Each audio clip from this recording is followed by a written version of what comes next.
Connecting schools has the potential to boost gross domestic product by up to 20% in the least connected nations, shows how schools connectivity can lead to improved educational outcomes and enhanced career opportunities for children. This is resulting in higher economic activity and community growth. The Economist Intelligence Unit finds that these individual level benefits for children have a snowball effect, leading to higher incomes, better health, and improved overall well-being. The benefits can extend beyond children, supporting wider community development and economic growth. Pasaka Makafola spoke to Todd Ashton, Vice President and Head of Ericsson South and East Africa, on how Ericsson new report of connecting schools has the potential to boost gross domestic product by up to 20% in the least connected nations. Todd, a very warm welcome to the show, Science Tech Africa, here on Channel Africa from the African perspective. Well, thank you. Great to be here. Todd, today we'll be obviously looking at the new report, Connecting Schools, that has a potential to boost the GDP by up to 20% in the least connected nations. Just take us through the Economist Intelligence Report. What is the latest finding in terms of the EIU report? Yeah, so this is a report that was sponsored by Ericsson, and I would say not so surprisingly found that countries with low broadband connectivity that have, as you said, the potential to increase GDP by up to 20%.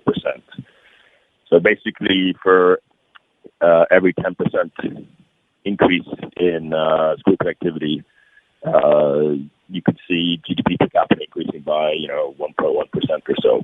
And then if you dig into it, you can find some really interesting examples. For example, in Niger. So that's quite good. But then I think beyond the, let's say, the quantifiable economic benefits, you can also see that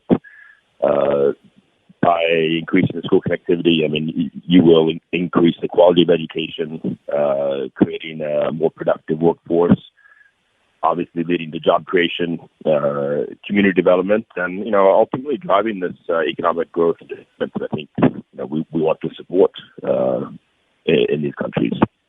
Todd, Ericsson is an early funder and global UNICEF partner for school connectivity, mapping in the support of the Giga initiative. Can you tell us more about the Giga? What is Giga?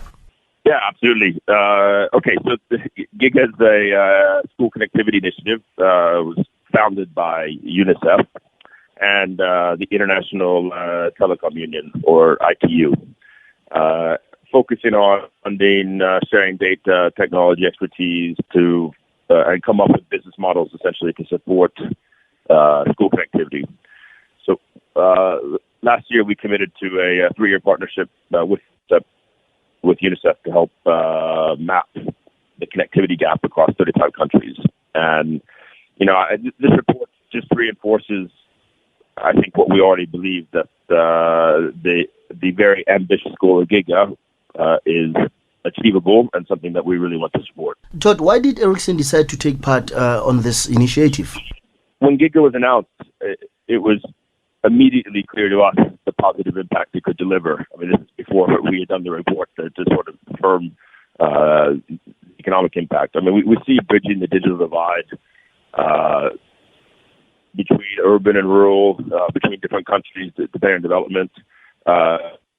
Giving children access to the right education aligns with our core purpose as a company, and will bring a stronger workforce into the market. And I think this is something we want as well, because a well-educated workforce is going to come with more innovative and new groundbreaking ideas, leveraging the connectivity. I mean, particularly what we will do with 4G and 5G in Africa. So this is something that really fits with our core purpose, and we want to be part of making this happen.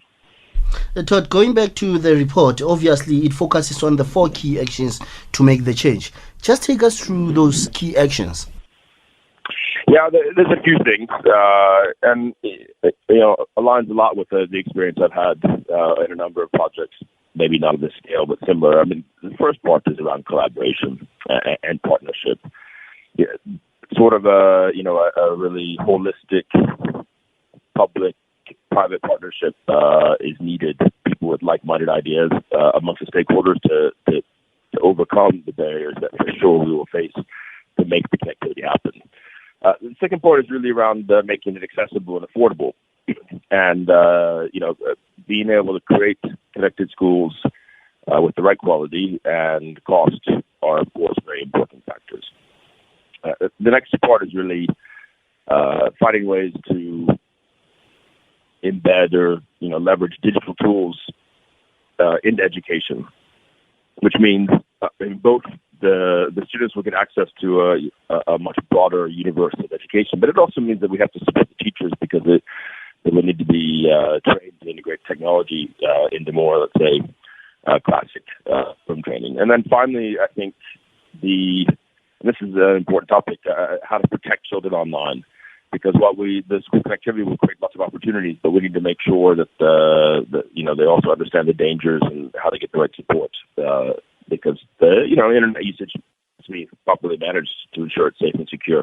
Todd, lastly, just share with the listeners what could be the barrier in reaching the goal of connecting all schools and their surrounding communities by 2030. To me, it's really I think the goal is clear, and the reason for doing this is clear. But of course, there's going to be some challenges around how to make the financials work. And fundamentally, it's around collaboration. I mean, and that's my experience. I mean, the public-private partnership has to be amongst parties with like-minded goals so we can overcome these barriers. And, I think that, for me, is the key area of focus. And I'm sure with the right sort of mindset and partnership, this is something that we can support and make sure it succeeds. Todd, thank you so much for your time and hoping to talk to you again in the near future. Yeah, thanks a lot. Appreciate getting a chance to chat. Take care. That was Todd Ashton, Vice President and Head of Ericsson South and East Africa, speaking to Channel Africa's Paseka Makafola.